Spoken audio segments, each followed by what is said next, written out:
Once upon a time, in ancient China, there lived 3 old monks. Their names are not remembered today, simply because they never revealed them to anybody. In China, they are simply known as the 3 laughing monks. They always traveled together and did nothing else but laugh. They entered a village or a town, stood in the center of its main square, and started laughing.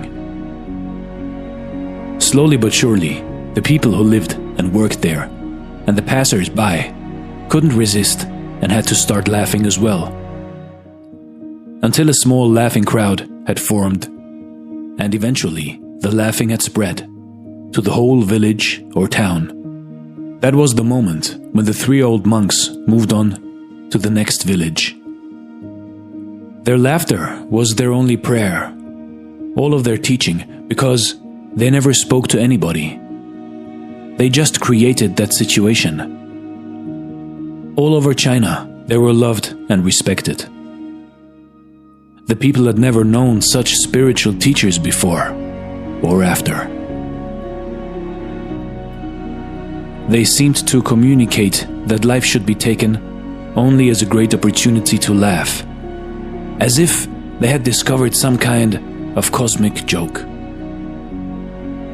So they traveled and laughed for many years, spreading joy and happiness throughout China. Until one day, while being at a particular village in the North Province, one of them died. The people were shocked and came running from afar, leaving the fields unattended for the day, only to witness the other 2 monks' reaction to this dramatic event. They were expecting them to show sorrow or even cry, and the whole village came to the place where the 3 monks were.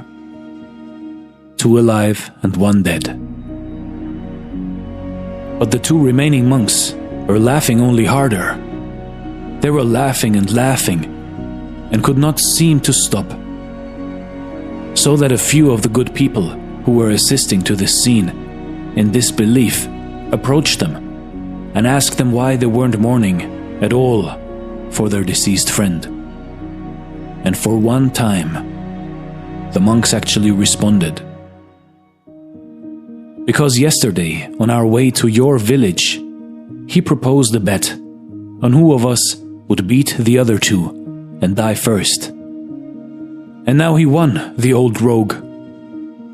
He even had a testament prepared. The tradition required to wash the dead and change his clothes before putting him on the funeral pyre. But the old monk had explicitly asked to leave the old clothes on him, since he had never been filthy for 1 day. I never allowed any of the filth of this world to reach me through my laughter, his testament stated. So the old man's body was placed on the pyre with the garments he was wearing when he had arrived. And as the fire was lit and started licking on his clothes, to everyone's astonishment, suddenly fireworks of 100 colors went exploding up and down and to all directions. And finally, the people who had gathered there also joined the laughter of the 2 wise men. You see, in life, in your life, maybe the only reason that we are here on this earth is so we can laugh and laugh and never stop experiencing joy and laughter. So next time you face a problem, look in the mirror and just laugh the problem away. Because your joy is what makes you alive. This is Dare to Do Motivation Stories.